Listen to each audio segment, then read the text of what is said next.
আমরা এখন যে এক্সপেরিমেন্টটা করব সেটা হচ্ছে আমরা জানি যে বিভিন্ন সারফেস বা তল সবাই কিন্তু একরকম ঘর্ষণ ক্রিয়েট করে না, তাই না? কারো কারো ঘর্ষণ বেশি হয়, কারো কারো কম হয়। এই বিষয়টাকে আমরা একটা কনস্ট্যান্ট দিয়ে প্রকাশ করে থাকি, যেটাকে বলে ঘর্ষণ গুণাঙ্ক বা ফ্রিকশনাল কোএফিসিয়েন্ট, যেটাকে আমরা বলি।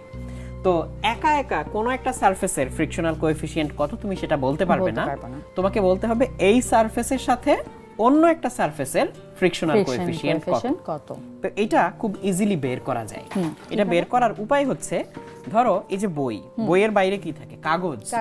তো কাগজের সাথে আমরা এই প্লাস্টিক উডের ঘর্ষণ গুণাঙ্ক বা ফ্রিকশনাল কোএফিসিয়েন্ট বের করতে চাই।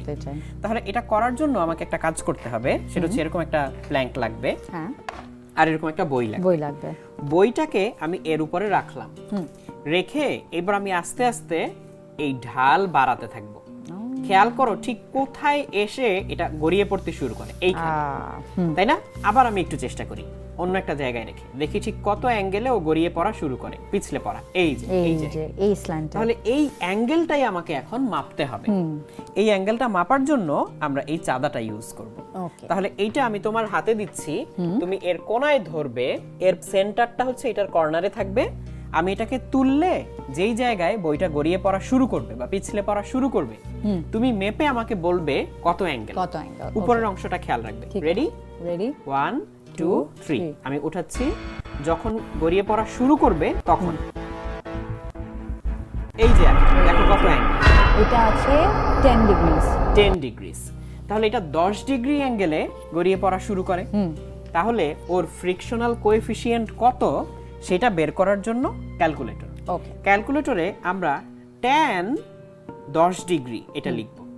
tan 10 ডিগ্রি এর ভ্যালু হচ্ছে 0.176। তাহলে এই জিনিসটার সাথে, এই পৃষ্ঠটার সাথে আমাদের বইয়ের যে কাগজ, তার ঘর্ষণ গুণাঙ্ক হচ্ছে 0.176। তাহলে এখান থেকে আমরা ফ্রিকশনাল কোএফিসিয়েন্ট বের করে ফেললাম। এইবার তুমি তো নিশ্চয়ই জানো যে স্যান্ড পেপার বা শিরিষ কাগজ অনেক বেশি খসখসে। তাহলে এই শিরিষ কাগজের সাথে ওর যে ফ্রিকশনাল কোএফিসিয়েন্ট, সেটা কি আগের চেয়ে বেশি হবে নাকি কম হবে? আমার মনে হয় বেশি হবে, অনেক বেশি হওয়া উচিত, কারণ এটা ধরলেই বুঝতে পারবে অনেক বেশি খসখসে। তাহলে এইটাই আমরা এখন টেস্ট করে দেখব। এটা টেস্ট করার জন্য আমাদের ছোট্ট এক টুকরো টেপ লাগবে। এই টেপ দিয়ে আমরা বইয়ের সাথে টেম্পোরারিলি এই স্যান্ড পেপারটাকে আটকাবো, যাতে পরে আবার খুলে ফেলা যায়। তাহলে আমি এখানে বইয়ের সাথে টেপ দিয়ে এই স্যান্ড পেপারটাকে আটকানোর জন্য এইটুকু নিয়ে নিচ্ছি।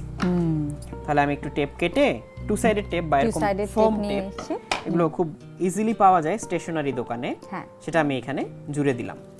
দিয়ে বইয়ের তলায় যেখানে আমরা এক্সপেরিমেন্ট করছিলাম সেখানে এই শিরিষ কাগজটা আমি আটকে দিলাম, বসিয়ে দিলাম। এই যে, তাহলে শিরিষ কাগজটা কিন্তু বইয়ের সাথে আটকে গেল। এখন এবার এটাকে আমরা আগের মতো এর উপরে রাখলাম। ঠিক আছে, তোমার হাতে চাঁদাটা আছে, তাহলে তুমি এই কর্নারে বসাও, দেখো কি হয়। এবার আমি এটাকে লিফট করা শুরু করব এবং অ্যাঙ্গেলটা মাপবো যখন ও পিছলে পড়া শুরু করবে।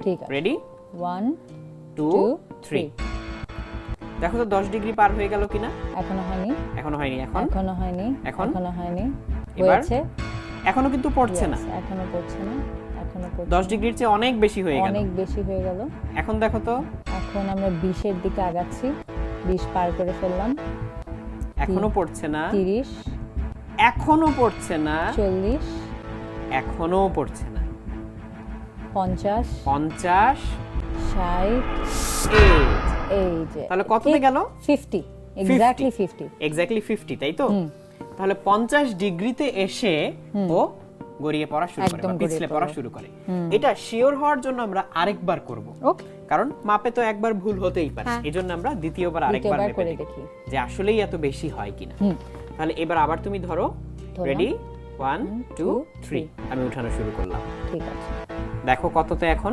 20 পার হলো। এখনো পড়েনি। 40 এই 50 এই তারপরে 50 50 তে গিয়ে নেমে। তাহলে 50 তে গিয়ে প্রতিবার ও হচ্ছে পিছলে পড়া শুরু করে। জাস্ট একটা স্যান্ড পেপার, আমরা একটা গ্রিটেড স্যান্ড পেপার ব্যবহার করেছি বলে এখানে ফ্রিকশনটা বেশি হয়েছে। অনেক বেশি হয়ে যাচ্ছে। তাহলে আমরা একটু ক্যালকুলেটর হিসাব করে দেখি এটা এবার কত আসে।